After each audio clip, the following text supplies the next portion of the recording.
Si les parece, creo que podemos ya iniciar, doctores. Sí, me parece bien. Perfecto, doctor. Entonces, permítanme dar la más cordial bienvenida a este segundo día del conversatorio por el Día Mundial de la Diabetes, organizado por la Sociedad Boliviana de Endocrinología, Metabolismo y Nutrición, filial La Paz. Mi nombre es Gustavo González, soy supervisor nacional de la Unidad de Negocios Éticos MERT, y es un gusto para nosotros auspiciar esta actividad porque es en beneficio de la población, es el momento de compartir esta temática que es tan importante y sobre la cual tenemos que conocer cada vez más, porque es así, se tiene que manejar de mejor forma la diabetes y estamos juntos en este tema. La temática del día de hoy está relacionada con factores de riesgo para la diabetes. Los invitados de esta noche son la doctora Shirley Saavedra, la doctora Shirley Fernández, la doctora Valeria Villa y el doctor Ezequiel Flores. Para iniciar, la tenemos como invitada a la doctora Shirley Saavedra con el tema prediabetes. Ella es especialista en medicina interna de la Universidad Mayor de San Andrés, hizo la especialidad de endocrinología en la Universidad Nacional Autónoma de México. En este momento es miembro de la Sociedad Boliviana de Endocrinología y de la Asociación Latinoamericana de Diabetes. Doctora Shirley, le damos la más cordial bienvenida, le agradecemos por estar junto a nosotros esta tarde de domingo, noche de domingo, y yo dejo de compartir para que usted inicie, por favor, con su presentación. Muchas gracias y buenas tardes.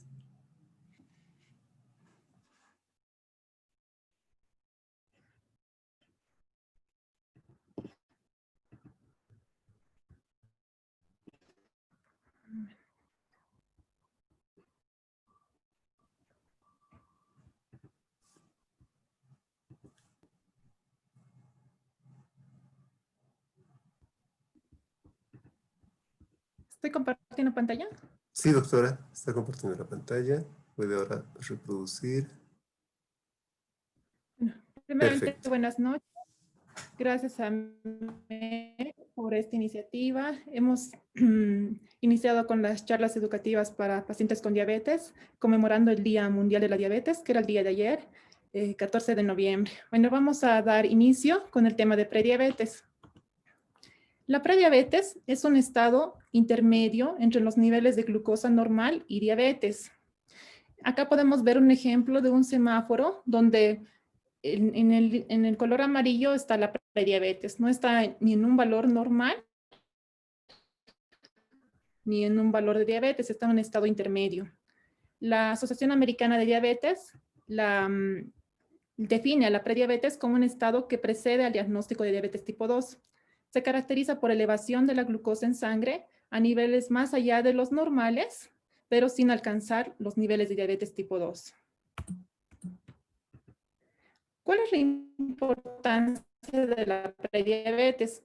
Es importante debido a que claramente cuando hay un diagnóstico de prediabetes implica un riesgo para el desarrollo futuro de diabetes tipo 2.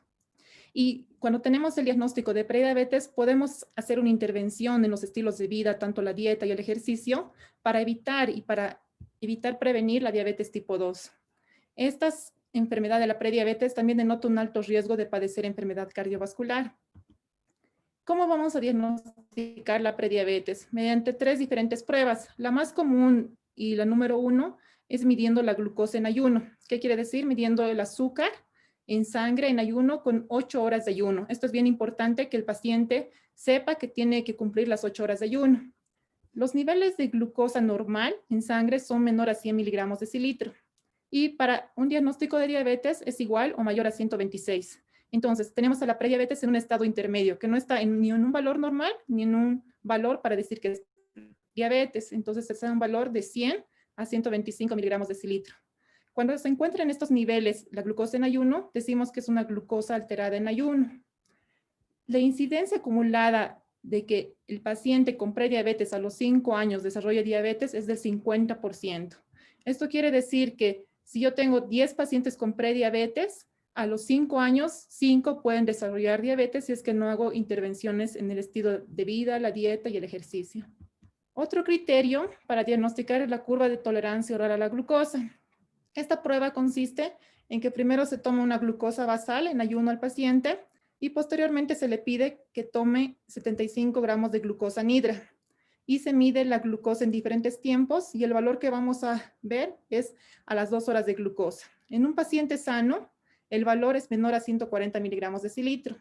Para un criterio de diabetes es cuando la glucosa se encuentra mayor a 200 miligramos decilitro y el estado de prediabetes en un estado intermedio entre 140 a 199 miligramos decilitro. Cuando la glucosa después de una carga oral de glucosa 75 gramos se encuentra en niveles de 140 a 199, decimos que es una tolerancia normal a la glucosa. Y si el paciente presenta esto, a los 5 años, el 26% puede progresar hacia una diabetes. Según los datos de la Federación Internacional de Diabetes, 1 de cada 13 adultos tiene la tolerancia normal a la glucosa. La otra prueba es la hemoglobina glucosilada. Esta prueba consiste en que nos da un parámetro cómo está la glucosa durante los últimos 3 meses. La hemoglobina se encuentra dentro del glóbulo rojo y esta se encarga de transportar el oxígeno a todas las células del cuerpo. Las moléculas de glucosa se adhieren a la hemoglobina y esto es lo que refleja la hemoglobina glucosilada. Mientras más altos estén los niveles de glucosa, mayor se va a adherir a la hemoglobina, por lo tanto va a expresar niveles más altos de hemoglobina glucosilada. Esta glucosa va a permanecer adherida a la hemoglobina durante un tiempo de 3 meses. Es por eso que nos va a dar un parámetro cómo ha estado la glicemia durante los últimos 3 meses. En un paciente sano, el valor normal es menor a 5.6% y para un diagnóstico de diabetes mayor o igual a 6.5%, 7 y 6.4%. Esta es la tercera prueba. Si un paciente tiene glucosa en ayunas alterada o intolerancia a la glucosa o hemoglobina glucosilada, se da el diagnóstico de prediabetes. No necesariamente tiene que cumplir los 3. Basta con 1 para decir que este paciente tiene prediabetes. Y si el paciente tiene 2 de esas pruebas alteradas, ¿a quiénes vamos a realizar este examen? En adultos de cualquier edad con sobrepeso u obesidad. ¿Cómo vamos a saber que el paciente tiene sobrepeso u obesidad? Mediante una fórmula que es el índice de masa corporal. Un paciente con sobrepeso, el índice de masa corporal está entre 25 y 29.9 y pacientes con obesidad mayor a 30. ¿Cómo podemos sacar cuánto está el índice de masa corporal? Mediante una fórmula sencilla y les invito a realizarla mediante el peso dividido la talla al cuadrado. Cada uno en sus casas puede realizar esta fórmula y vemos en qué grado de obesidad se encuentra o se encuentra con sobrepeso o menor a 25 en un peso normal. Los pacientes que también se les debe realizar la prueba son los parientes de primer grado con diabetes, la raza o etnia de alto riesgo, aquí incluye los afroamericanos, los latinoamericanos y aquí también incluye los latinos que estaríamos nosotros involucrados. ¿A quienes también se les debe realizar la prueba? En pacientes que tengan una historia de enfermedad cardiovascular, pacientes con hipertensión que presenten una presión arterial mayor a 140/90 o pacientes que ya estén en tratamiento para la hipertensión, por ejemplo, en tratamiento con losartán, hidroclorotiazida, amlodipino o cualquier medicamento para la hipertensión. También a pacientes que presenten niveles de colesterol HDL bajos, menor a 35 o triglicéridos elevados, mayor a 250. En mujeres con síndrome de ovario poliquístico y ciertas características clínicas que podemos ver en qué pacientes tienen riesgo de padecer una prediabetes son los pacientes con obesidad severa y los pacientes con acantosis nigricans. Esta acantosis es una dermatopatía que se caracteriza por la presencia de acrocordones, una hiperpigmentación, una hiperkeratosis de la piel, y este es un signo predictor de resistencia a la insulina y está asociado a pacientes con resistencia a la insulina y pacientes con obesidad. Aquí existen diferentes escalas que nos ayudan a ver si el paciente tiene un riesgo de padecer diabetes. Una de las escalas que podemos mencionar es la escala de Findrisk, que tenemos que llenar ciertos parámetros para ver si el paciente tiene desde un riesgo bajo hasta un riesgo muy alto de padecer diabetes. Son simples preguntas: la edad, índice de masa corporal, perímetro abdominal, si tiene, si se realiza actividad física u otros. Podemos realizar mediante esta escala y vemos si el paciente tiene riesgo de padecer diabetes. Podemos encontrarlo en internet igualmente mediante este link y directamente nos da el resultado para ver si tenemos un riesgo bajo o un riesgo alto de padecer diabetes. Otra escala que es por la Asociación Americana de Diabetes. Esta es un poquito más sencilla, que se basa en 7 preguntas. Y si el paciente tiene un puntaje de 5 o más puntos, tiene riesgo de padecer diabetes. Entonces, les invito a que cada uno llene estas escalas, ya sea la de FINDRIS o esta propuesta por la Asociación Americana de Diabetes. Y no solo nosotros, también invitemos a los familiares, a 1 o 2 miembros de la familia, para que ellos también puedan llenar esta escala y actuar a tiempo para evitar progresar hacia una diabetes tipo 2. No todo es malo. La buena noticia es que usted puede controlar su riesgo de padecer diabetes con cambios pequeños. Cambios pequeños hacen una gran diferencia y le ayudan a vivir una vida más larga y saludable. Gracias. Muchas gracias, doctora Shirley. Las preguntas Información. Sí, las preguntas luego de todas las charlas, al final de todas las disertaciones. Muchas gracias, doctora Shirley. Pasamos entonces con la doctora Shirley Fernández. Ella nos va a hablar de obesidad infantil. La doctora Shirley es endocrinóloga pediatra. Ha hecho su residencia de pediatría en el Hospital Materno Infantil de la Caja Nacional de Salud. Subespecialidad en el Hospital Infantil de México, Federico Gómez, de la Universidad Autónoma de México, la UNAM. Y actualmente está trabajando como médico endocrinóloga pediatra en el Hospital del Niño en la Ciudad de La Paz y es encargada de tamizaje neonatal del Instituto de Medicina Nuclear. Dejamos de compartir, doctora Shirley, para que pueda presentar usted su disertación. Perfecto.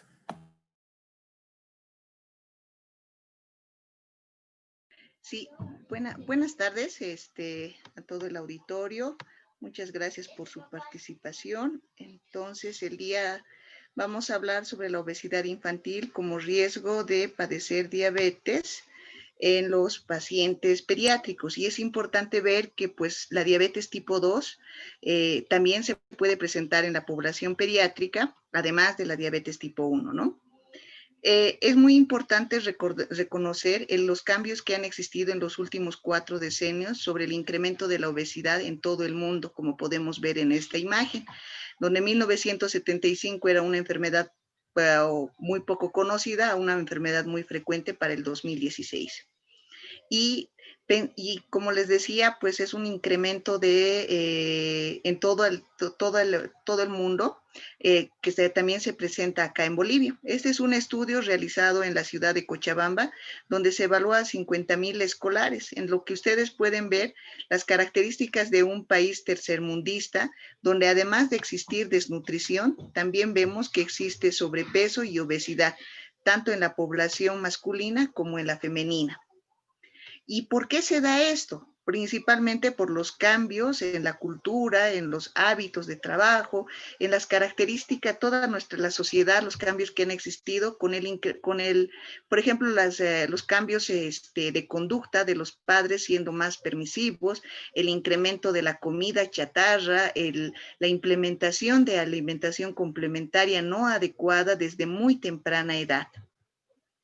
Y es así como podemos ver que no solamente buscamos, nos referimos a comida chatarra, las hamburguesas de Burger King o McDonald's. La comida chatarra la encontramos a la vuelta de la esquina, ¿no? Con las comidas en frituras, ricas en carbohidratos, que son accesibles para la población pediátrica. Y cómo no también ver que al salir del colegio, pues en la tienda del barrio, en la tienda de la esquina, la principal característica son alimentos que son ricos en azúcares, nada nutritivos, de fácil consumo, acceso, baratos, que van al paso, donde están a libre disposición para nuestros niños.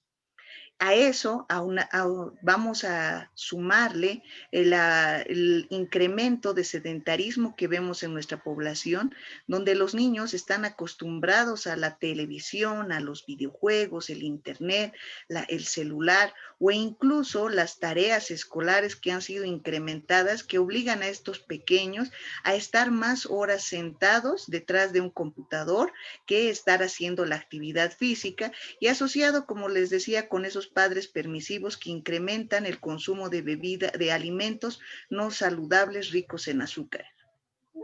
¿Y por qué es tan importante este tema de la obesidad? Porque la obesidad también se presenta en niños. Tenemos que quitarnos la idea de que el niño gordito es aquel niño sano, ¿no? Que es lo que siempre nos decían las abuelitas. Tenemos que ver a la obesidad como una enfermedad, que el niño que está obeso no está sano, es otro niño enfermo, igual que el niño desnutrido, que el niño flaquito, el niño gordito también está enfermo. Y esto, ¿por qué? Porque en un niño obeso existen complicaciones, como el apnea del sueño, que quiere decir aquel niño que va roncando y que se ahoga en la noche debido al exceso de grasa abdominal que existe y disminuye la entrada de oxígeno a los pulmones. Acentuación de las desviaciones en la columna, porque tenemos que recordar que los niños están en pleno crecimiento y el sobrepeso y la obesidad va a permitir el desvío o el crecimiento anormal de la columna, escoliosis, hiposis, estrías en la piel que sí se ven, o sea que esas estrías que nosotros pensábamos que solo son frecuentes de las mujeres embarazadas, también se ven en los niños obesos que han incrementado rápidamente de peso. Aumento de lesiones articulares, es muy triste y muy raro, o sea, nosotros pensamos que es raro que un niño se queje de dolor en las rodillas, pero esto pasa porque pues el hueso del esqueleto del niño está programado para una cantidad de peso, pero si tenemos sobrepeso u obesidad es una sobrecarga constante que se da a las articulaciones de las rodillas o las articulaciones de la cadera que hacen lesiones articulares. Depresión y baja autoestima, pues son esos niños que generalmente son el objetivo de la burla de todo el curso, los compañeritos. Hipertensión, o sea, qué grave, qué difícil es escuchar el tema de hipertensión en un niño obeso, ¿no? En un niño, porque pensamos, pues los niños son sanos, no tienen ninguna enfermedad, pero la obesidad sí puede llevar a una hipertensión como una enfermedad que se espera en la población adulta mayor, que se ve en la población pediátrica. Aumento del colesterol, aumento de la glucosa en la sangre, que sería la diabetes, y el pie plano. ¿Y por qué también es importante, además de todas las complicaciones? Porque si yo tengo un niño obeso a los 2 años de edad, el 15% va a permanecer obeso a los 5 años. Si no modifico los hábitos y sigo aumentando el consumo de comida chatarra, o como papá no veo la realidad de que mi hijo está con sobrepeso o obesidad, esto va a aumentar a 50% a los 7 años, a los 10 años un 80%, y de los 10 años con seguridad que después ya vamos a tener a un adulto obeso y es mucho más difícil de manejar. Entonces, es muy importante.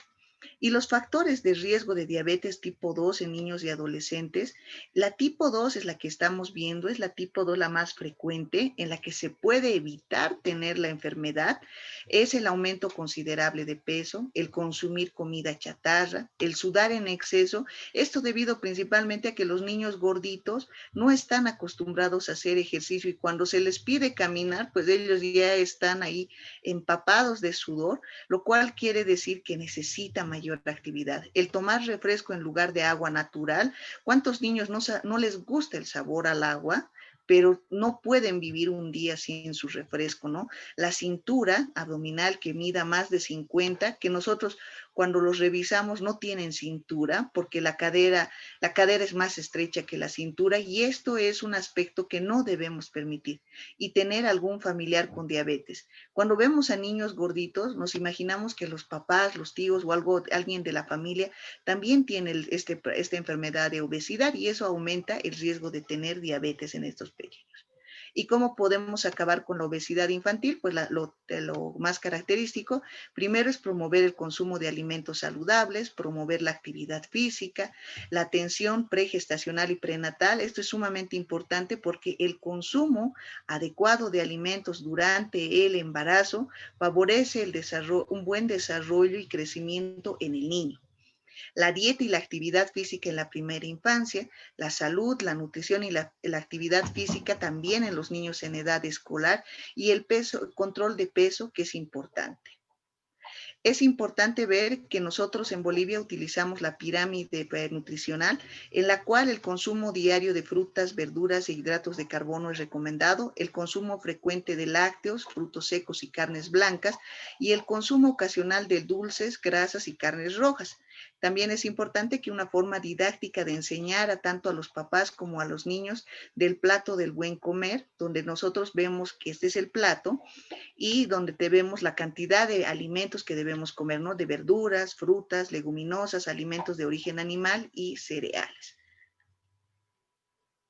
Muchas gracias. A usted, doctora, a usted las gracias. La verdad es que es alarmante todo lo que nos comenta, pero tenemos que entender que también con los niños hay que tener cuidado. Continuando con el conversatorio de esta noche, la invitamos a la doctora Valeria Villa con el tema actividad física.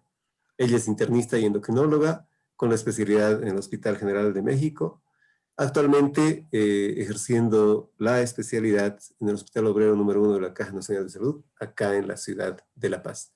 Doctora, dejo de compartir para que usted pueda transmitirnos sus conocimientos, por favor. Muchas gracias.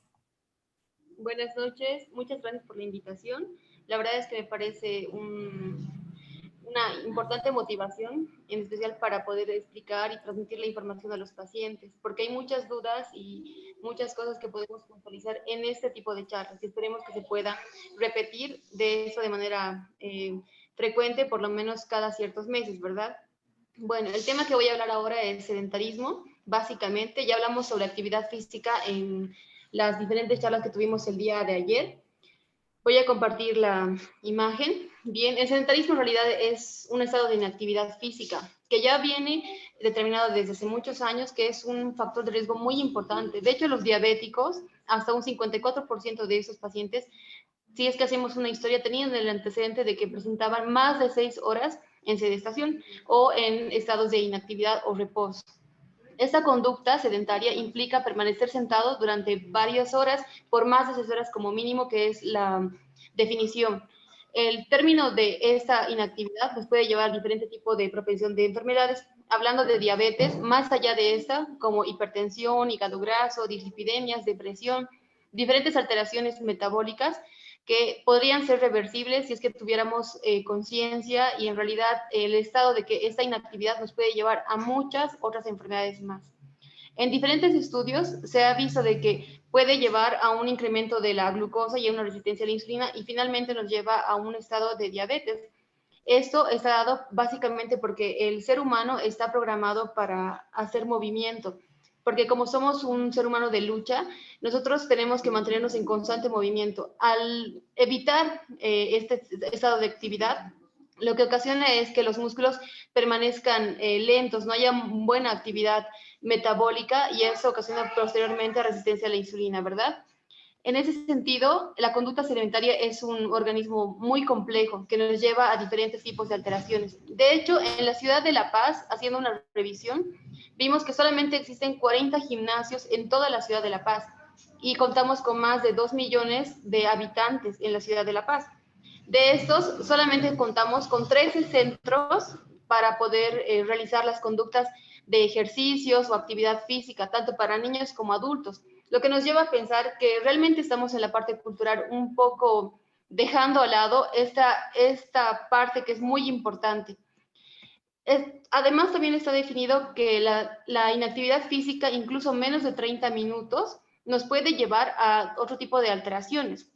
Bien, se hizo un estudio en España, el 2014, en el que se vio que más de 6 horas de inactividad ya estaba constituido como un factor de riesgo importante. Y la OMS cataloga de que es el 4º factor de riesgo de mortalidad a nivel mundial y además que el 6% de diferentes muertes asociadas a otro tipo de enfermedades. Por lo tanto, tenemos que dividir qué es sedentarismo y qué es actividad física. Actividad física en realidad es la actividad diaria que realizamos. En este caso, como ir de compras, subir elevadores, subir escaleras, caminatas, es la actividad física de nuestro día a día. En cambio, ejercicios es la actividad física ya programada, la actividad física en la que nosotros nos ponemos de manera programada, nos ponemos la chaqueta y vamos a correr por lo menos mínimo 30 minutos al día. Los ejercicios es algo que realmente no se hace en Latinoamérica. Sin embargo, la actividad física, que antes se tomaba por lo menos más de 3 horas, sumando en 24 horas con caminatas y las actividades que realizaban en su día a día, actualmente está incluso menos de 30 minutos de actividad física. Y esto dado por la tecnología principalmente. Esto está gracias al tipo de acciones que hacen las personas, por ejemplo, mayores uso de automóviles, mayores usos de elevadores, mayor tecnología con los celulares, las computadoras y demás, que nos ha llevado de que actualmente esté incluso menos de 30 minutos en 24 horas. Esto nos lleva a una disminución del volumen muscular, finalmente alteraciones metabólicas y propensión a un incremento del riesgo de la insulina y finalmente diabetes. La siguiente diapositiva, por favor. Gracias. Como les decía, bien, como vimos que hay varios tipos de sedentarismo y además estamos dividiéndolas en 2 tipos de actividades, tanto la actividad física como ejercicios, para poder afrontar a un paciente, primero tenemos que definir. Entonces, una vez que identificamos que este paciente no realiza distintos tipos de actividades, haciendo un recordatorio de 24 horas, identificando ese tipo de factores ya en esos pacientes, lo que tenemos que ver es si es de tipo juvenil, si está en la adolescencia, si es en la edad adulta, es en el niño o es en el anciano. Ya que esto sí impacta en las diferentes enfermedades que pueden relacionarse de acuerdo al grado en el que se encuentren. Por ejemplo, el sedentarismo actual, digamos que se ha definido recientemente, es el sedentarismo juvenil en los adolescentes, que es totalmente diferente al de los adultos, que es la ausencia de los deportes, la ausencia de la actividad física, y eso está dado en incremento durante los últimos años por la tecnología.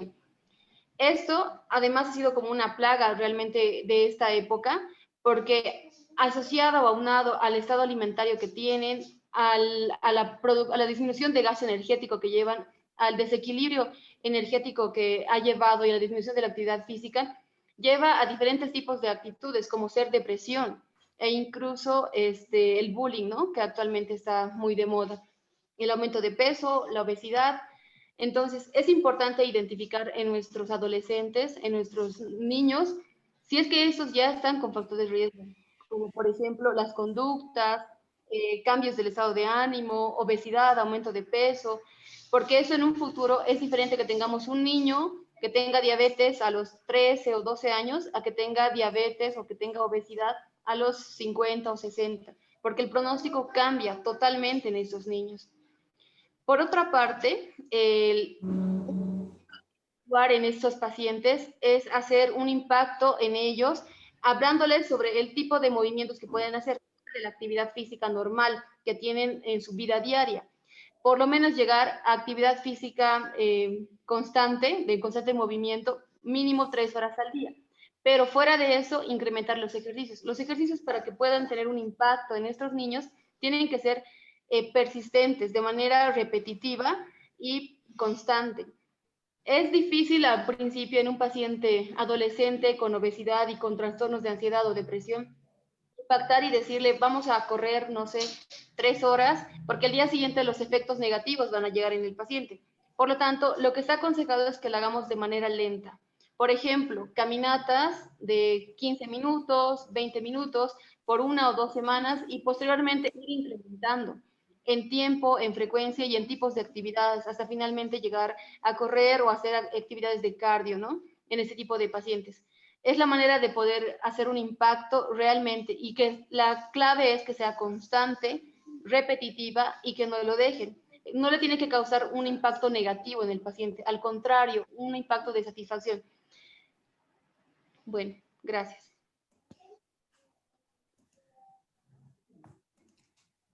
Muchas gracias, doctora Valerie. Sin duda, un reto para todos, hacer del ejercicio un hábito. Ahora vamos con el siguiente expositor, el doctor Ezequiel Flores. Él nos va a hablar de obesidad, alimentación y diabetes mellitus. Él es médico endocrinólogo, formado en Centro Médico Nacional Siglo XXI en la UNAM, miembro, perdón, ya está compartiendo el doctor Ezequiel, no se preocupe, doctor. Le damos paso entonces, creo que ya quiere dar su charla. No, si quiere, siga, no. Espero. Era una presentación para usted. Sí, Pero doctor. él actualmente está trabajando en el Hospital Lugo, aquí en la ciudad de La Paz, muy reconocido, miembro de la Sociedad Boliviana de Endocrinología también. Ahora sí, adelante, doctor. Muchas gracias. Muy amable, vas a disculpar que te haya cortado. Primero saludar a todos los valientes que se meten a una clase en domingo en la noche, ¿no? Es importante la educación en diabetes que sea una actividad continua. Es por eso que este tipo de cursos son totalmente bienvenidos. Bueno, prácticamente ahora yo voy a hablar de la obesidad y alimentación en diabetes. Como ya han podido escuchar en las presentaciones previas, pues la evolución al desarrollo de diabetes es un continuo. Es decir, uno no debuta como diabético de la noche a la mañana. Bueno, prácticamente hablando de la diabetes tipo 2. Es decir, el diabético tipo 2 necesita un tiempo de evolución como para poder llegar a ese punto. La diabetes tipo 2 es una complicación que se presenta después de 10 a 12 años de evolución. Estos 10 a 12 años de evolución están determinados justamente por la falta de actividad física, por los malísimos hábitos alimentarios y demás. Y todas esas situaciones pues se van normando gradualmente y la idea es revertir esas situaciones ahora que somos conscientes, si bien ya como pacientes diabéticos o con antecedente ya de obesidad. Bueno, no veo mi cursor, los voy a guiar en la imagen. En esta gráfica podemos ver la IGT, la intolerancia o la glucemia inapropiada en ayuno, o la glucemia o intolerancia a los carbohidratos. Hiperglucemia postprandial pues se presenta después de un tiempo de evolución. Como ven en el recuadro verde, ahí tenemos el inicio de tratamiento de la diabetes cuando ya un paciente debuta como paciente diabético teniendo todos los datos clínicos, aumento de la frecuencia urinaria, disminución de peso, alteración de la visión y demás, infecciones oportunistas. Como ven, tenemos un promedio de unos 10 años de evolución justamente para llegar a ese tipo de situación. La actividad física y la dieta alimentaria serían importantes justamente para evitar llegar acá. Esos 12 años, si ven en el eje vertical de las abscisas, ahí tenemos la función de la célula beta. Todos nacemos con el 100% de la función de la célula beta, pero con esta agresión que le damos a nuestro organismo, con la mala dieta alimentaria, con la falta de actividad física, esa cantidad de célula beta va disminuyendo gradualmente. Cuando tenemos intolerancia a los carbohidratos, pues ya tenemos una disminución de la función de la célula beta aproximadamente al 60%. Y cuando ya nos diagnostican diabetes, pues ya estamos rondando sobre los 40-35% de célula beta y justamente todavía no tenemos síntomas. Más adelante, cuando ya empezamos con todos los síntomas, ahí ya tenemos la complicación mucho más seria, ¿no? Aparentemente, pues este es un punto importante que tenemos que tratar justamente porque todos los pacientes diabéticos se los diagnostica diabéticos un día por una glucemia, pero el paciente dice, no, pero yo me siento tranquilo, estoy bien, no tengo ninguna molestia.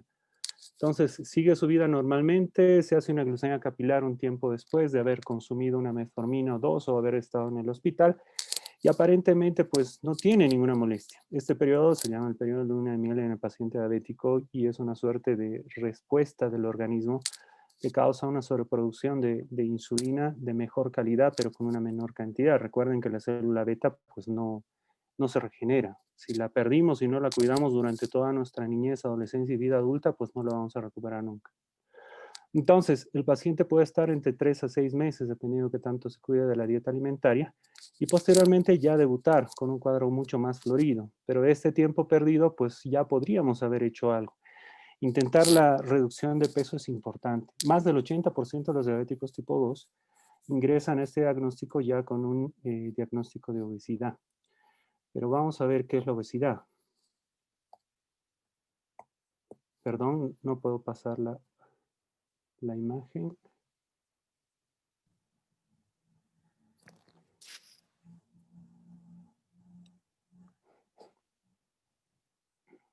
Perdón, no puedo pasar la imagen. ¿Puede tratar con las flechas el cursor o el intro enter, doctor? A ver. Ahí vamos. Vuelvo a compartir. Muy bien. No está compartiendo la presentación, Doc. Bueno, ¿Puede volver a compartir, ok. por favor? Muy bien. Entonces, este tipo de complicaciones se dan secundario a la obesidad. Y la obesidad es una situación que sí podemos medir. Ahora sí están viendo mi pantalla, sí, ¿no? Se ve la pantalla. No en modo presentación. Ahora sí está en modo Perfecto. presentación. Perfecto. Bueno, pues Gracias. de esto ya hemos estado o han estado hablando las doctoras que me precedieron acerca del índice de masa corporal, en el cual pues ya tenemos diseñado pues una tabla justamente para determinar quién está con sobrepeso, quién está con peso normal y quién está con obesidad. El índice de masa corporal entre 25 y 29 pues ya corresponde a un sobrepeso y superior o igual a 30 ya es obesidad. Pero es evidente que esta tabla no define el 100% todo lo que tenemos que medir dentro del paciente. Es decir, una persona que hace bastante actividad física, que tiene mucha más masa muscular, pues puede tener un índice de masa corporal mucho mayor que 30. Y eso es porque la masa muscular retiene mucho más líquido. Por tal motivo, aunque no se vea con un fenotipo, no se vea gordito, pues sí tiene mucho más peso. Entonces sí necesitamos clasificar bien este tipo de pacientes. Para esto nos ayudamos con el perímetro abdominal, en el cual podemos dar un límite de 95-92 en varones y 85 en mujeres. Hay una tabla, aquí les dejo la página donde ustedes pueden ingresar para hacerlo mucho más fácil para que los clasifiquen. Es evidente que la distribución de tejido adiposo es importante también. El tejido adiposo a nivel abdominal, es decir, que sea central, que sea distribuido en abdomen y parte de tórax, es mucho más importante que el de las extremidades, ¿no? Entonces sí tenemos que tener mucho cuidado en la clasificación de este tipo de pacientes. Hay varios estudios que han determinado en sí que la disminución de peso es importantísima dentro de la vida de un paciente diabético en el primer año de vida. Estos 3 estudios en los cuales ha habido un seguimiento de 1 año, 3 años y casi 3 años, en los cuales se ha modificado la actividad física, el estilo de vida, se ha determinado que la disminución de peso, pues también determina una disminución en la medicación usada, tanto para la presión arterial, para la glucemia y para los lípidos. También disminuye el riesgo de progresión en diabetes en el 58%.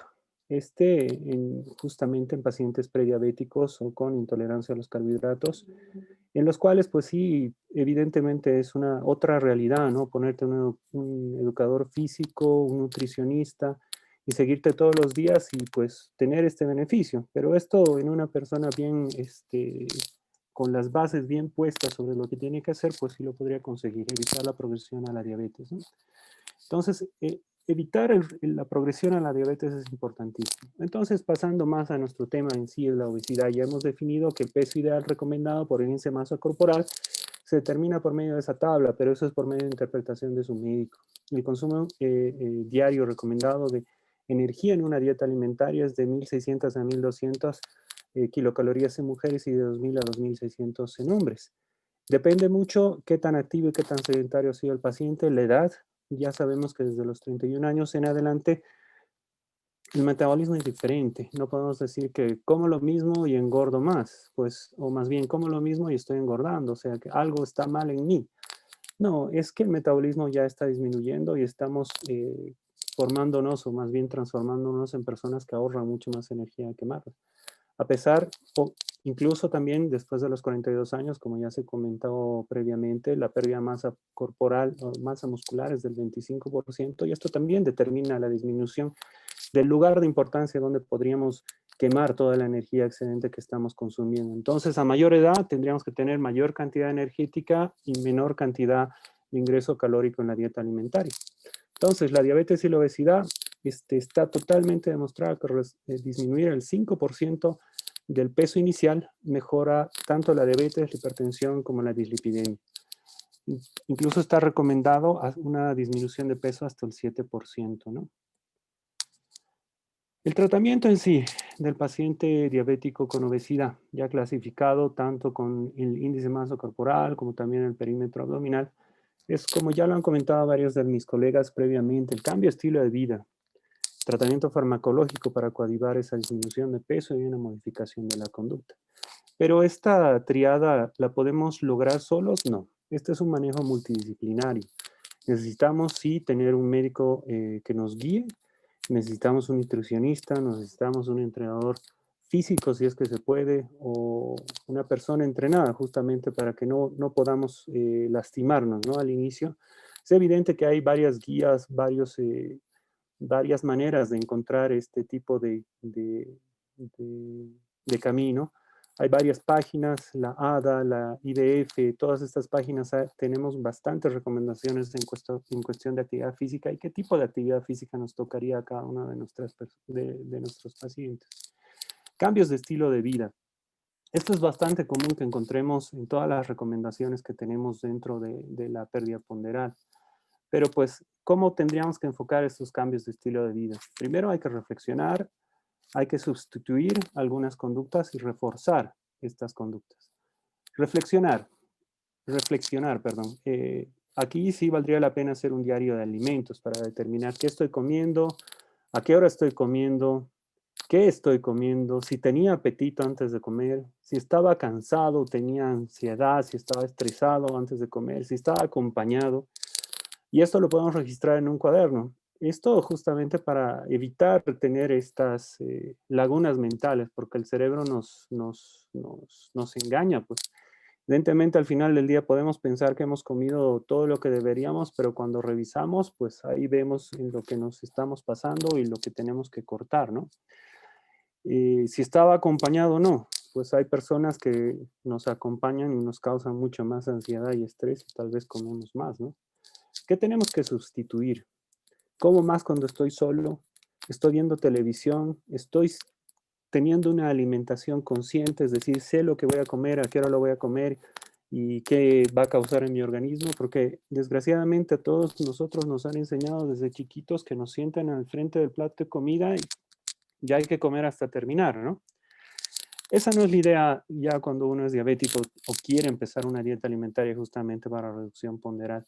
Acá la idea es justamente ser conscientes y saber qué estamos consumiendo y verificar qué tanto daño o qué tanto beneficio estamos teniendo junto con la glucometría capilar. Podemos reforzar estos hábitos. Los hábitos se forman con tiempo. Si no tenemos el hábito ya a esta altura y desgraciadamente los diabéticos tipo 2 pues ya tienen hábitos formados, pues cambiarlos es bastante complicado. Pero la idea es siempre pensar, ¿por qué empecé a hacer esto? ¿Cuándo comencé a hacerlo? ¿Qué más necesito cambiar? Con ese tipo de preguntas todos los días podemos normar ya una conducta y un hábito. Es evidente que no vamos a hacer esto por el resto de nuestras vidas, pero justamente lo vamos a iniciar y lo vamos a hacer para determinar realmente que estemos haciendo un cambio en nuestra vida y contrastarlo eso por medio de la glucometría capilar. Y bueno, los laboratorios que podemos hacer los médicos o sus médicos durante su seguimiento. Hay varias dietas que podemos utilizar, bajas en hidratos de carbono, calculando el índice glucémico, bajas en grasa, muy bajos en calorías, la dieta mediterránea. Todos estos tipos de abordajes de dieta alimentaria pues definen muchos beneficios en sí dentro de la disminución de la hemoglobina glucosilada. Hay unos que tienen más o menos. Pero si ustedes se fijan en el recuadro de la extrema derecha, el efecto rebote, pues dependiendo de la agresividad de la dieta alimentaria es mucho mayor. Es decir, el efecto rebote es ganar lo que ya perdieron y ganar un poquito más. Entonces, la idea de este tipo de dietas alimentarias que tienen que ser justamente estructurada para cada uno de los pacientes, tiene que ser dependiente de todas sus características, ¿no? Es justamente por eso que dicen que el endocrinólogo es casi como un sastre, tanto para la medicación como para la dieta. Se tiene que ajustar justamente a los hábitos, la edad, las complicaciones, las comorbilidades que tenga mi paciente, los medicamentos que esté consumiendo, justamente para poder indicar cada una de estas dietas. Hay algunos medicamentos que también sirven bastante dentro de la disminución ponderal. La mayoría de estos medicamentos actúan a nivel central. Y estos pues sí pueden tener una disminución de peso. Si ven en la parte que dice medida de peso perdida en diabetes, fármaco versus placebo, es decir, que les dieron el fármaco versus una tabletita de almidón. Y los que tomaron el fármaco en realidad tuvieron un promedio desde hasta 8 kilos, hasta 6 kilos y el que menos perdió fue 2 kilos en promedio.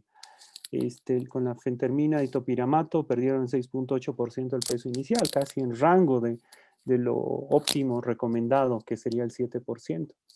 Pero esta pérdida ponderal pues va de la mano junto con el medicamento, es decir, el beneficio está presente durante el consumo del medicamento y el beneficio también se va cuando se suspende el medicamento. Generalmente todos estos medicamentos, bueno, como pacientes y como médicos uno siempre escucha que pues no hay un medicamento para bajar de peso, pues sí hay. Pero el detalle de este tipo de fármacos es justamente administrarlo en un momento adecuado en el cual ya tengamos una buena adherencia al tratamiento tanto para la diabetes como para el sobrepeso. Es decir, que ya hayamos empezado una disminución ponderal con el paciente y que esto ya se haya estancado. Esto es bastante común también. Cada una de las dietas alimentarias en personas que están haciendo actividad física se determina también por el gasto energético basal, como también por la cantidad de masa muscular. Esto quiere decir que pues una persona que tiene más masa muscular va a consumir más kilocalorías, más energía en su dieta alimentaria para mantener esa masa muscular. Y si tiene esa masa muscular es porque está haciendo mucha más actividad física. Entonces el paciente empieza a bajar de peso y ¡pum!, se estanca. Cuando se estanca ahí ya dicen, pucha, me estoy matando, estoy haciendo la dieta, estoy matándome haciendo el ejercicio y en vez de bajar estoy subiendo. Lo más probable es que estén aumentando en masa muscular. Y la masa muscular obviamente no se va a ver como la obesidad, pero sí se va a notar en la balanza y eso brinda bastante frustración dentro de nuestros pacientes. El detalle de esa situación o durante esa frustración, pues ya sería la indicación de que alguno de estos medicamentos para perder un poquito más de peso. Pero eso informando al paciente que justamente este tipo de medicamentos traen un beneficio, pero se van cuando se quita el medicamento. Y hay que tener en cuenta también los efectos secundarios de todos estos medicamentos, que algunos no son bastante placenteros, ¿no? Bueno, en cuestión de la dieta alimentaria, pues esto es lo que todos esperamos comer cuando llegamos a casa, prácticamente todos los bolivianos, pues. Esto es lo que tenemos en la cabeza que tendríamos que comer y se ve muy bien, actividad física junto con la dieta alimentaria bastante estructurada, pero pues la mayoría de la gente dice, pero doctor, yo como normal. Pues lo normal en Bolivia es esto, ¿no? Y ahí tenemos una carga energética bastante elevada, tanto de grasas trans, saturadas, ultrasaturadas y demás, que no nos ayudan en nada. O sea, cada uno de estos alimentos sí puede equivaler a una dieta, a más del 60% de una dieta adecuada para un paciente diabético. Es decir, el paciente diabético tendría que comer esto y esperar el resto del día sin comer nada más, pues, pero la idea no es esa, ¿no? La idea tampoco no es torturarse. La idea es hacer una dieta alimentaria adecuada que pues sí nos permita un desliz por ahí. O sea, todos somos humanos. Sí podemos estar con el libro abierto todo el día o dándoles recomendaciones 24 horas al día, pero al final de cuentas todos somos humanos. Y en esa humanidad, pues como bolivianos, este tipo de alimentos a veces nos llaman más que la salud. Pero el detalle es sí tomar riesgos o más bien tomar estas pequeñas aventuras, pero en un ambiente controlado, en un paciente que ya tenga niveles de glucemia adecuados, que podamos modificar un poco estos alimentos justamente para consumirlos y tener ese gustito y salirnos con la nuestra, ¿no? Pero bueno, el abordaje en sí en el tratamiento de la dieta alimentaria para el paciente diabético, como ya lo comentaba previamente, es totalmente personalizado. Entonces, la idea como paciente es acercarse a su médico. La idea no es que, bueno, usted va a comer esto, no, esto sí, esto no. Así se lo dan en una hoja. Pero al final de cuentas, ustedes no van a comer de esa hoja el resto de su vida. La idea es que ustedes también investiguen. Ustedes no, el fin último del manejo del paciente diabético es que el paciente empiece a tomar sus decisiones. Y empieza a tomar decisiones con fundamento, no porque sí, ¿no? Para eso tienen a sus médicos, les ruego que comenten con sus médicos, a veces no hay mucho tiempo, pero el paciente que viene con dudas bastante bien fundamentadas es siempre bien recibido, aunque no las tenga bien fundamentadas, también son recibidas las preguntas y con mucho gusto podemos aclarar muchas dudas más. Gracias. A usted, doctor Flores, muchas gracias, muy completo y muy claro, ¿no? Claro, este tema de la alimentación es muy importante y para el paciente diabético imprescindible para poder controlar su problema. Tenemos ya algunas preguntas en Zoom. Le vamos a pedir a Romina también que nos ayude con Facebook. Empezaremos con las consultas que aparecen en Zoom. Doctores, por favor.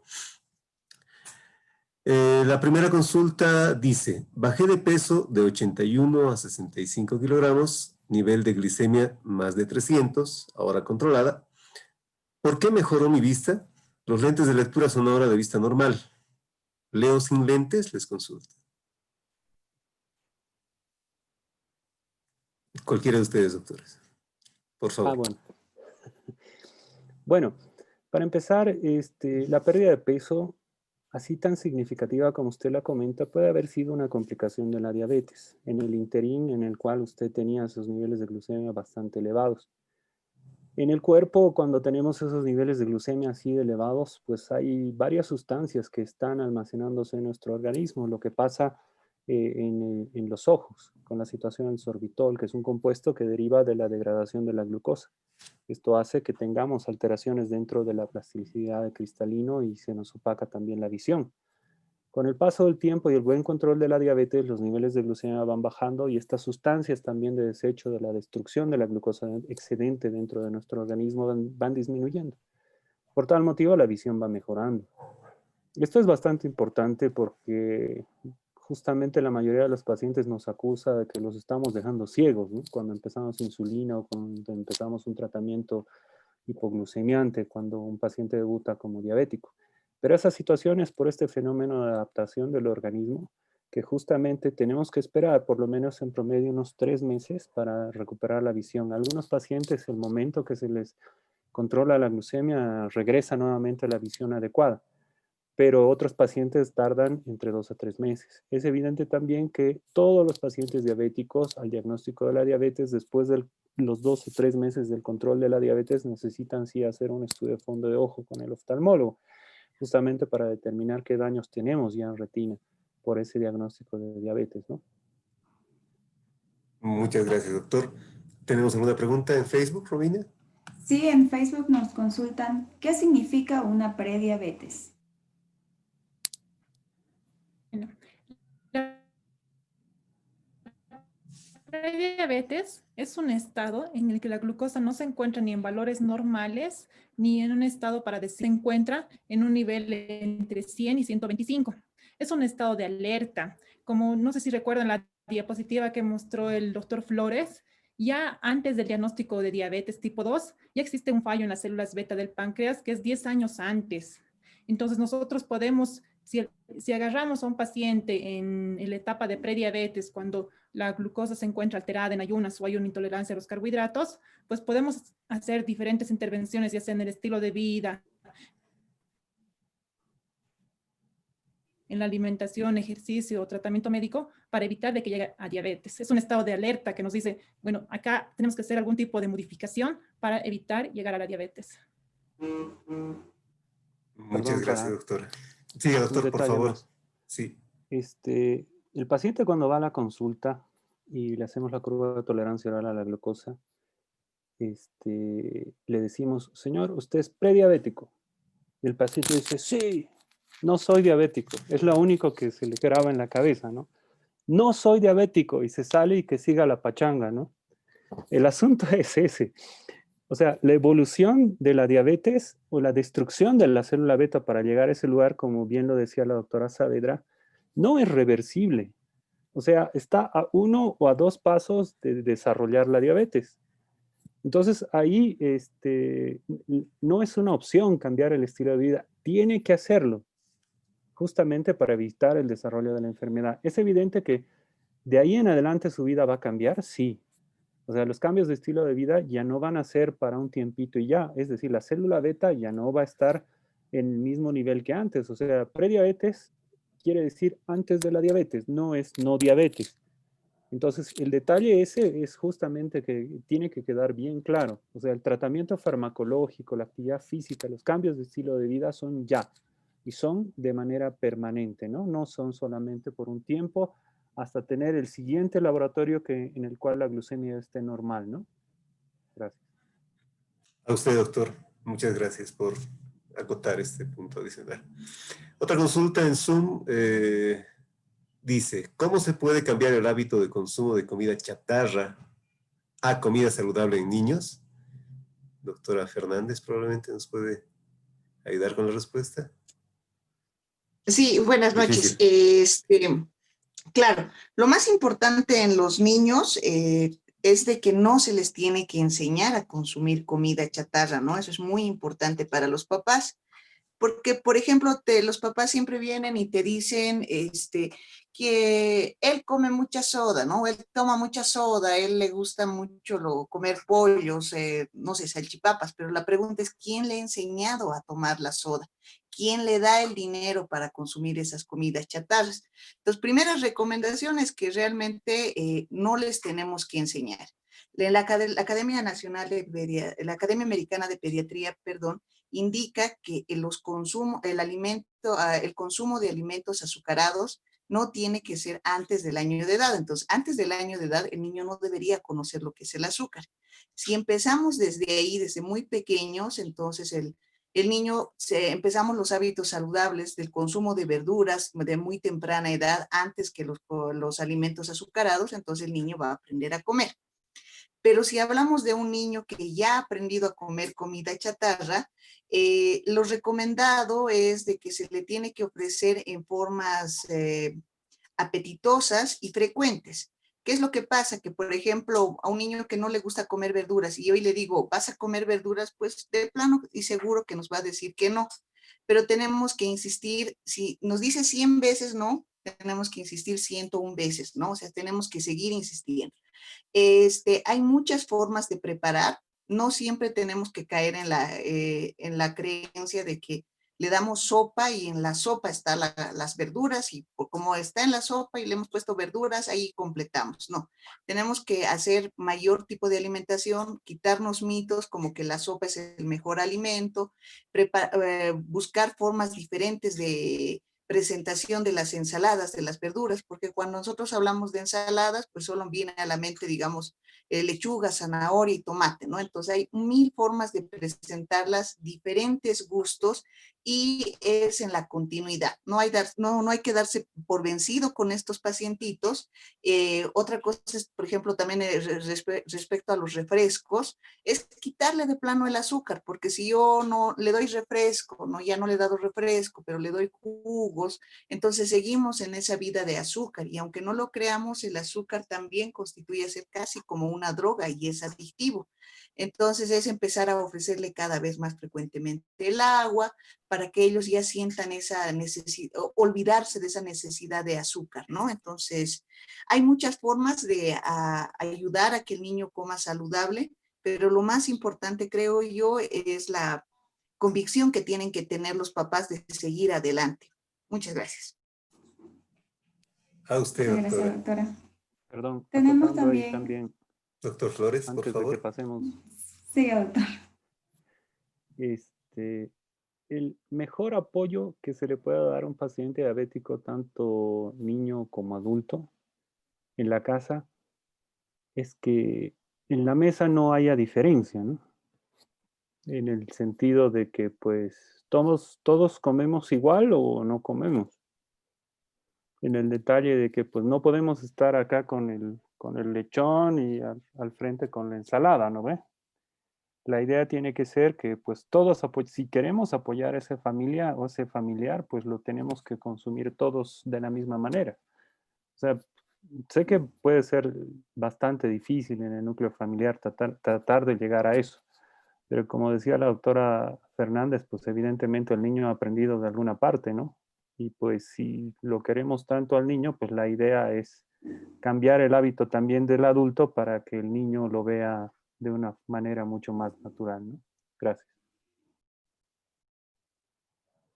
A Tenemos usted, también más doctor. consultas. Preguntan si la diabetes tiene relación con la obesidad y cuáles son los síntomas más comunes de la diabetes y cómo se manifiestan.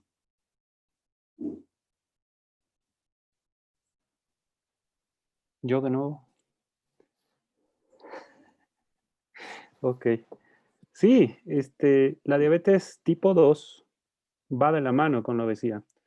Como han podido ver en la gráfica que hemos presentado a Luca PDS, el tiempo de espera o de destrucción de la célula beta, la célula donde se produce la insulina dentro de nuestro páncreas, se da en un periodo de 10 a 12 años. Y ese periodo de 10 a 12 años no se da por obra y magia. El detalle es que ahí tenemos que agredir a esa célula beta para que la función o la cantidad de esas células beta vaya disminuyendo gradualmente.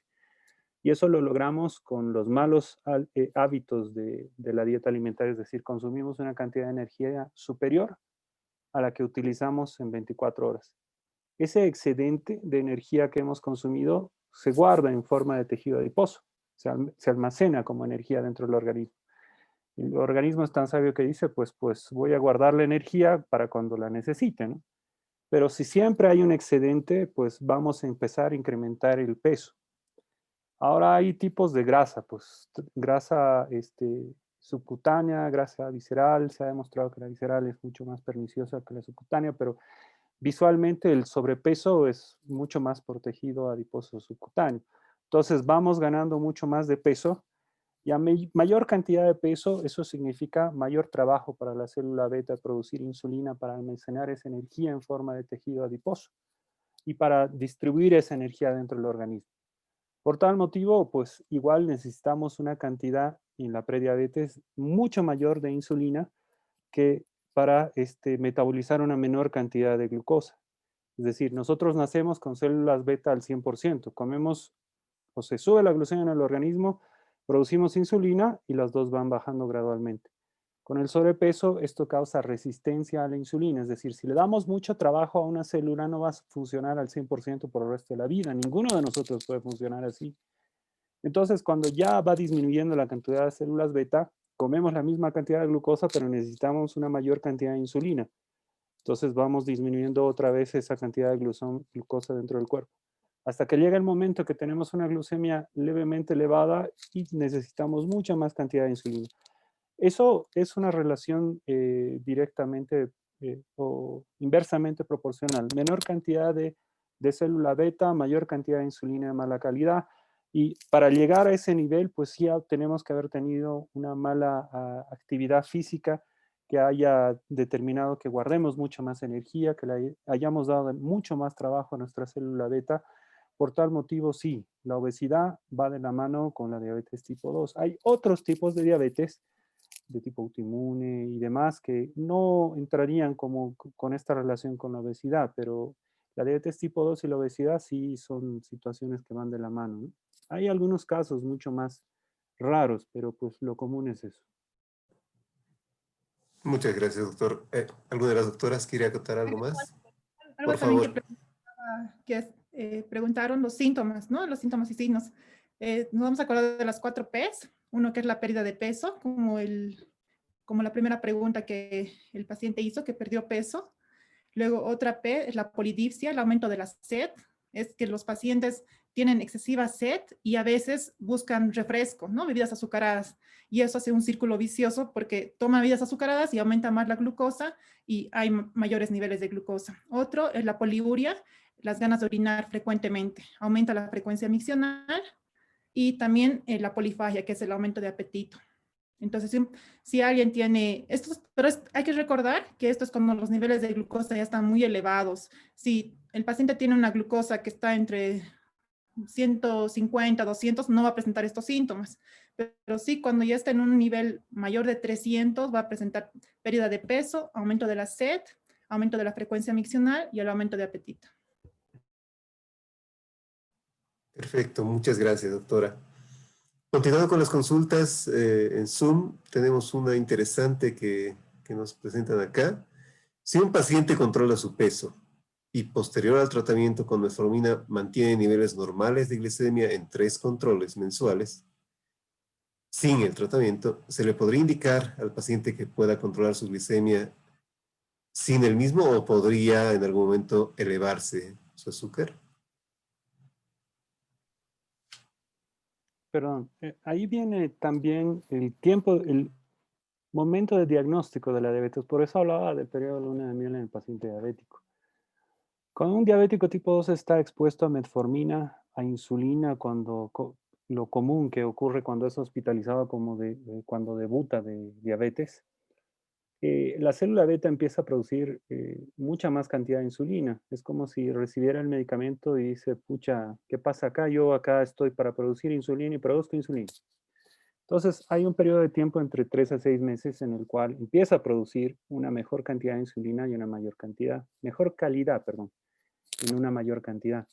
Y eso puede hacer pensar de que el paciente no es diabético o que está súper bien controlado y el paciente se descontrola de la dieta alimentaria, incluso se hace una glucometría capilar y está todo bien. Y dice, no, pues se equivocaron, yo no soy diabético. Pero esa situación otra vez, ahí la célula en vez de estar funcionando, la célula beta en vez de estar funcionando al 100%, ya está funcionando al 200%, y eso no va a ser para siempre también. Entonces otra vez cae el otro zapato y pues otra vez empieza con los síntomas bastante sugestivos. Eso puede ocurrir. En un paciente excelentemente controlado, es decir, que con la dieta alimentaria pues tenga un control adecuadísimo y que la dosis del medicamento hipoglucemiante ya sea mínima, pues sí se puede valer, o se puede ver la situación en la cual podamos suspender una medicación o dejarla casi al mínimo para no perder el beneficio del medicamento. Pero esas situaciones son bastante, se tienen que tomar con pinzas por medio del médico justamente para evitar una progresión de la enfermedad. Como han visto también otra vez en esa gráfica, y desgraciadamente la diabetes es una enfermedad crónico-degenerativa. Y desgraciadamente no la podemos detener. Si la pudiéramos detener y revertir, pues no estaríamos acá hablando de diabetes en un domingo a las 8 de la noche y Merck no tendría glucofagia. Entonces, la idea es que es crónico-degenerativa. Eso quiere decir que la evolución y la destrucción de la célula beta no la podemos detener.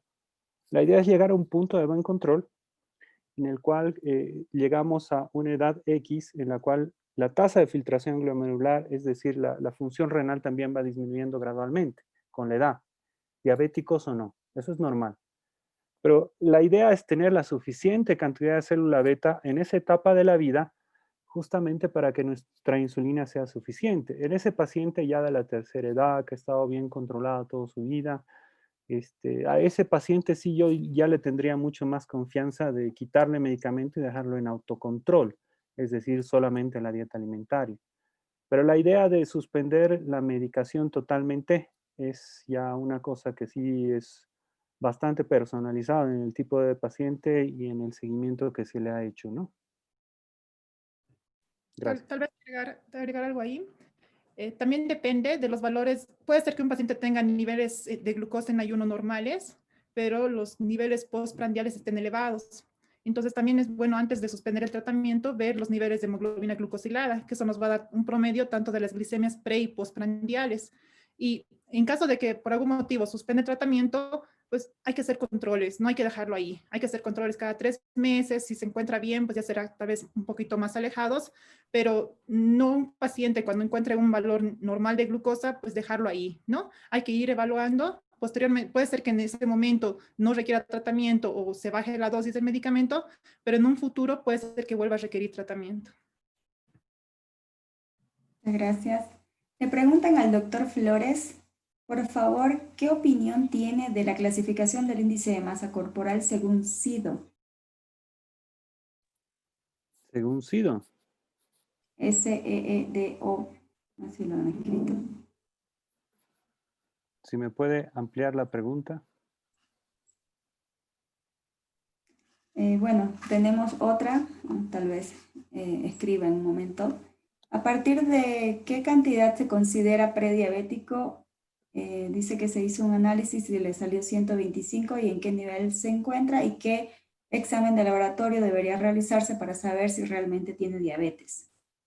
Bueno, primeramente se tiene que ver si el paciente ha realizado las 8 horas de ayuno que corresponde, ¿no? No es lo mismo que su última ingesta haya sido 2 de la mañana y le tomen la glucosa a las 8, ¿no? Es lo más importante que haya cumplido el paciente las 8 horas de ayuno, y si tiene un valor de 125, pues es catalogado como prediabetes, como glicemia alterada en ayunas.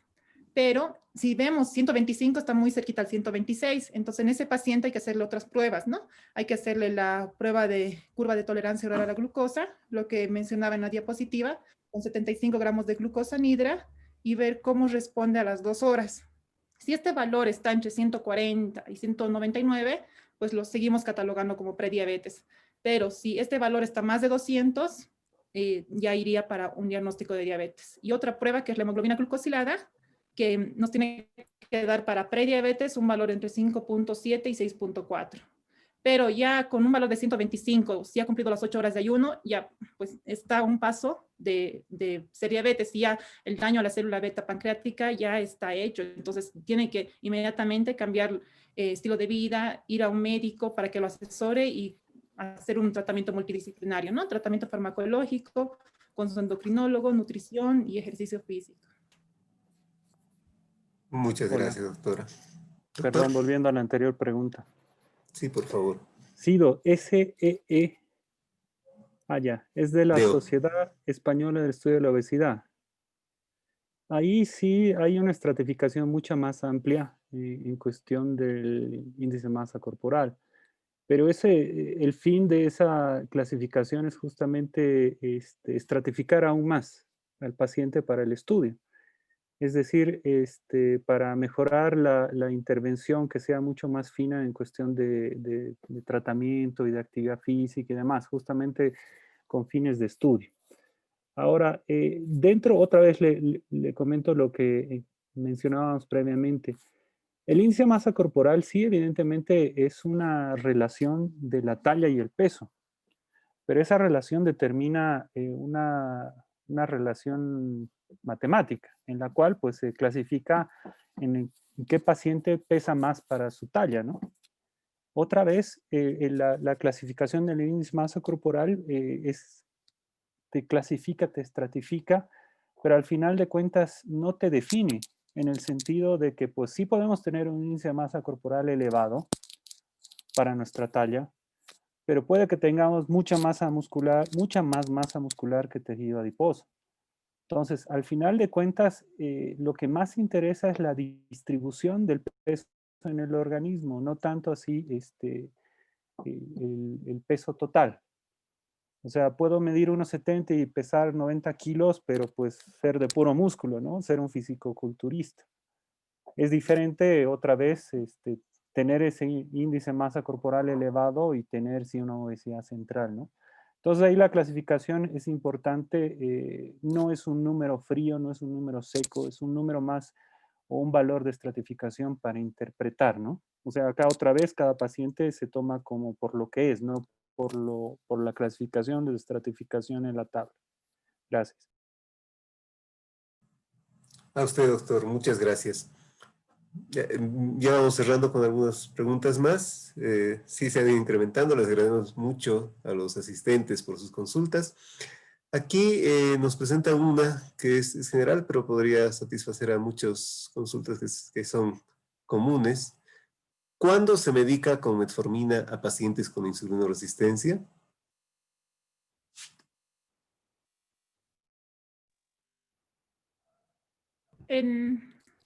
Ya se puede dar el tratamiento con metformina en pacientes con prediabetes, ya sea que tengan glicemia alterada en ayunas o intolerancia a la glucosa. Se ha hecho un estudio, el de DPPP, Detención de Prevención de Diabetes, con más de 3,000 pacientes, y se ha visto que las intervenciones en el estilo de vida supervisada ha disminuido el riesgo de diabetes en más de 50%. Sin embargo, han hecho otro grupo paralelo en tratamiento con metformina y ha reducido el riesgo de diabetes aproximadamente un 31%. Entonces, si vemos ya tanto el tratamiento con la dieta, pues excelente, pueden ir los dos, pero obviamente cada paciente es diferente, ¿no? Hay que ver qué factores de riesgo tiene, cuánto de glicemia tiene, el peso, los factores dietéticos y todo eso. Pero a un paciente con intolerancia a la glucosa o glicemia alterada en ayunas, sí se puede ya iniciar el tratamiento con metformina. Pero como les mencioné, en este estudio se ha visto que tiene mayor impacto el tratamiento, los cambios en el estilo de vida. Gracias, doctora. ¿Tenemos alguna más en Facebook? Doctor, ¿quiere Acotando. acotar? Por favor, disculpe. Sí. Bueno, ustedes en Merck sabrán que la metformina está en el mercado por más de 20 años, ¿no? O sea, el medicamento desde el 85, 80 ya estaba circulando y hasta el momento seguimos encontrando beneficios. Hasta resulta que había sido buena la metformina para el COVID. Síndrome ovario poliquístico, pérdida ponderal, aumenta la fertilidad, pues el medicamento hace, bueno, de una manera inhibe un poquito discretamente el apetito. Aparentemente el medicamento es una maravilla, o sea, tampoco no estoy diciendo acá en este congreso que consuman metformina como tostado, ¿no? La idea es que, pues, bien indicado el medicamento en muchas situaciones, pues sí hay que consumirlo justamente para evitar la progresión a la enfermedad, como dice la doctora. Pero ojo, el medicamento evita la diabetes entre el 21 al 33%, pero los cambios de estilo de vida, la actividad física, la dieta alimentaria, hasta el 58%. Y esto, lo que voy a decir, va en contra del letrero que tiene atrás Gustavo González de Glucofage, al final de cuentas. El cambio de estilo de vida, la actividad física es gratis. O sea, sí es evidente que no hay muchos gimnasios en La Paz y demás, pero tenemos calles, tenemos plazas, podemos organizarnos para hacer la actividad física. La idea es hacerlo, ¿no? Es empezar, eso es lo más complicado. Ponerse una fecha y empezar, pues al principio tal vez nos cansemos más, estamos peor, no tenemos el grado de condición física para hacer una buena actividad, pero pues gradualmente la vamos a ir ganando, ¿no? O la vamos a ir obteniendo, perdón. Pero sí, la metformina se puede administrar casi para todo, ¿no? De todas maneras, pues obviamente con recomendación médica, aunque se Así compra es. sin prescripción en la farmacia, ¿no? Pero no hagan eso. Exacto, doctor. Esperen a su médico y consulten con su médico. Así es, Así doctor. tiene que Bueno, ser. obviamente no es mágico, ¿no? También depende de los buenos hábitos de la persona. Tenemos por aquí también una consulta. Dicen si en mi familia es hereditaria la diabetes, ¿cada cuánto tiempo debo realizarme control médico?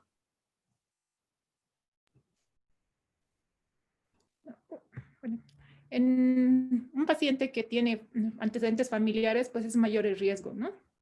Según la Asociación Americana de Diabetes, dice todo paciente que tiene un índice de masa corporal mayor a 25 y tiene un factor de riesgo como algún parentesco familiar de diabetes, ha tenido diabetes gestacional, tiene valores bajos de HDL, valores elevados de triglicéridos, tiene la acantosis nigricans, tiene obesidad severa, pues se le debe hacer anual, ¿ya? O si no tiene ninguno de esos factores de riesgo, pero el paciente tiene más de 45 años y el paciente tiene prediabetes cada año, pero si ha realizado un control de glucosa y está normal y no tiene factores de riesgo, lo puede hacer cada tres años. También, bueno, complementando esto, en los niños también se debe buscar de la diabetes en aquellos casos donde tienen obesidad más 2 factores de riesgo, como son sedentarismo, alteración de los triglicéridos, el haber nacido macrosómicos o con retraso de crecimiento intrauterino. Entonces, en aquellos niños que tienen estas características, también se debe buscar el riesgo de diabetes. Muchas gracias, doctora. ¿Algo más, doctor Ezequiel? Claro que sí. Sí. Perdón. Bueno, es evidente también que, bueno, la pregunta era enfocada más en cuestión genética, ¿no?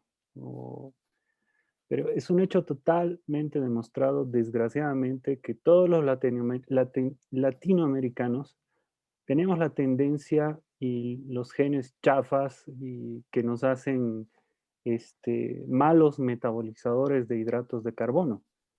Por tal motivo tenemos mucho más riesgo de padecer diabetes. Entonces, eso sumado a que en la familia tengamos un diabético aumenta mucho más el riesgo.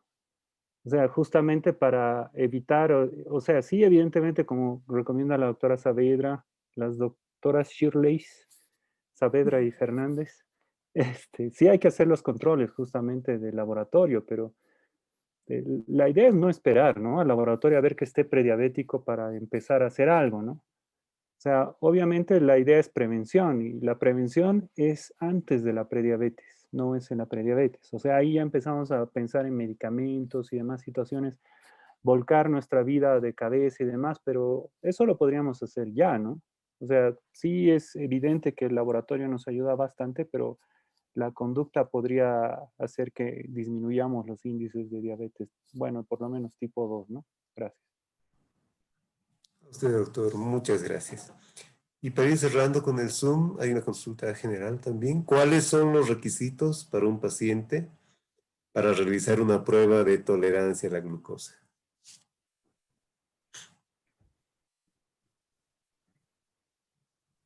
¿Requisitos se Doctora. refiere a cómo se realiza o no es La consulta está tal cual, la verdad es que debe ser Primero ¿Qué? tienes que estar asegurado. No, mentira. El... ¿Cómo dice la doctora? las Bueno, dos? perdón, Shirley, la dejo, es el tema que ha presentado. Bueno, para el diagnóstico de prediabetes se puede hacer con cualquiera de las 3 pruebas. Glicemia alterada en ayunas, la prueba de curva de tolerancia oral a la glucosa, que esta consiste en que el paciente se le da 75 gramos de glucosa nidra. Antes de que tome la glucosa se le toma una glicemia basal, se le da los 75 gramos de glucosa nidra y se le mide la glicemia a los 30 minutos, a la hora y a las 2 horas. Ahora, hay pacientes, o sea, lo ideal es realizar, cuando ya encontramos una glicemia alterada en ayunas, ya está entre 101 y 125, realizar la otra prueba, porque si un paciente tiene las 2 pruebas alteradas, ya tiene mayor riesgo de tener diabetes. Ahora puede ser que justo su glicemia en ayunas la hayan pescado en 120. Entonces, en este paciente es necesario hacer una curva de tolerancia a la glucosa para ver si no tiene diabetes. Puede ser que el día que la hayan pescado en 120 haya tenido muchas horas de ayuno o alguna otra cosa, ¿no? Y cuando se le haga la curva de tolerancia a la glucosa, puede ser que su glicemia esté más de 126 y ya con la carga oral a la glucosa su valor esté más de 200. Entonces ahí podemos identificar un paciente ya con los criterios para diabetes tipo 2.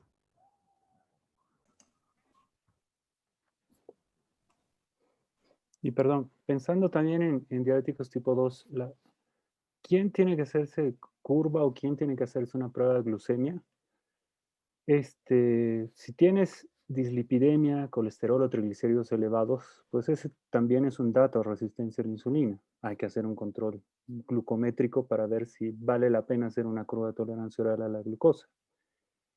Ahora, la glucemia inapropiada no se mide con el glucómetro. El glucómetro tiene un 25% de variabilidad entre la alta y la baja. Eso tiene que ser con sangre central venosa, o percentral, no, venosa.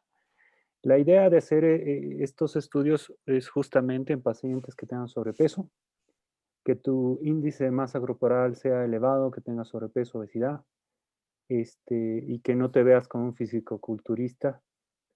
2, que tu perímetro abdominal en varones sea mayor a 92 y en mujeres mayor a 85. Sí valdría la pena hacer una glucometría capilar. 3, si tienes acantosis nigricans, que es una mancha levemente oscura en la base del cuello que también se puede encontrar en las axilas, en ingles, en todas las flexuras de tu cuerpo, pero que evidentemente eso puede llegar a ser constitucional. Pero pues la idea es una mancha que no tenías, que apareció o que tiene mucho más pigmentación. Entonces, todos estos datos, la idea no es esperar a tener síntomas, ¿no? La idea es, ya tengo sobrepeso y estoy sobre los 35 años. Bueno, desgraciadamente, igual como comentaba la doctora Fernández, el diagnóstico de diabetes tipo 2 ha bajado el rango en cuestión de edad. Antes, desde los 42 años, era prácticamente ley tamizaje, ¿no? Y eso te hablo del 2005, 2006. Después de eso ya los índices o el diagnóstico de diabetes tipo 2 se ha ido bajando en cuestión de grupo etario. Incluso ya hay diabéticos tipo 2 de 12, 13 años de edad, que han tenido diabetes gestacional, que han nacido macrosómicos y que toda su niñez han tenido sobrepeso y obesidad. Entonces, ese tipo de pacientes es mucho más dramático, ¿no? Pero la idea es sobrepeso, perímetro abdominal, si hay hipertensión, si hay dislipidemia, si hay la duda, por lo menos, y no hay ninguno de los otros, sí valdría la pena hacer una glucemia central, ¿no? Para estar más tranquilos. Muchas gracias, doctor. ¿Tenemos alguna más en Facebook, Romina? Ya las consultas acabaron en Facebook. Hay agradecimientos, Felicitaciones por la excelente explicación. Nos piden el contacto de la doctora de Blanco. Supongo que es la doctora Shirley Saavedra. Lo voy a pasar al chat, ¿no? Por favor, doctora. Por Facebook también lo están consultando. Gracias.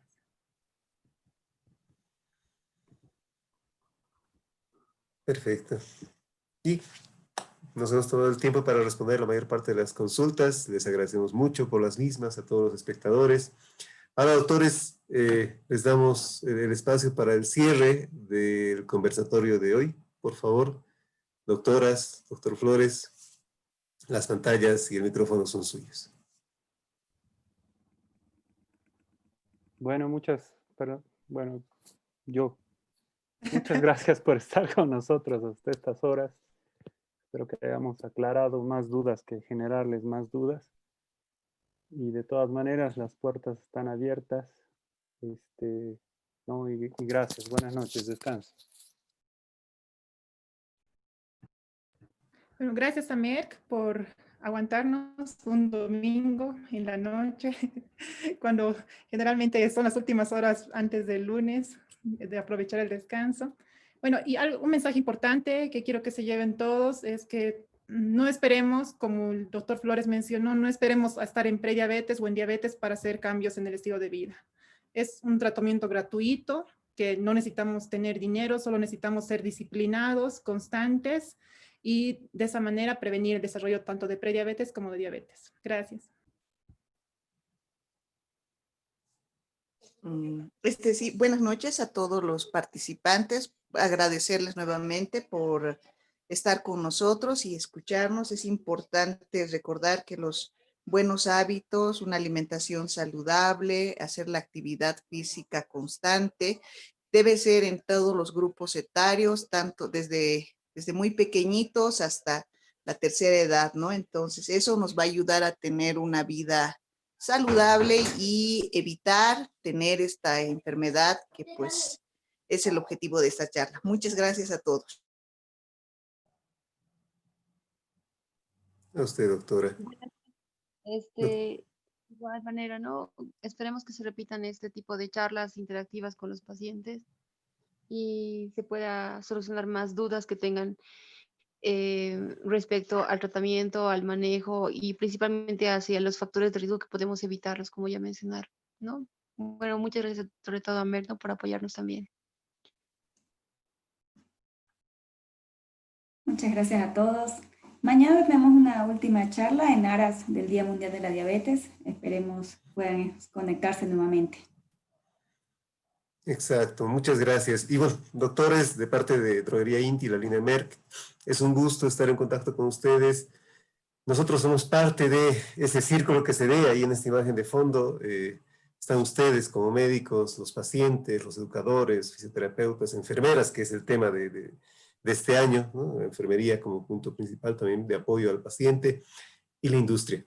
La industria que está a disposición de ustedes. Como decía el doctor Ezequiel, no, la automedicación no es lo que se recomienda. Queremos que el paciente, el diabético y la familia esté pendiente de la patología, del problema del diabético a través de su médico. Y estamos para eso. Es un gusto poder participar de esos conversatorios.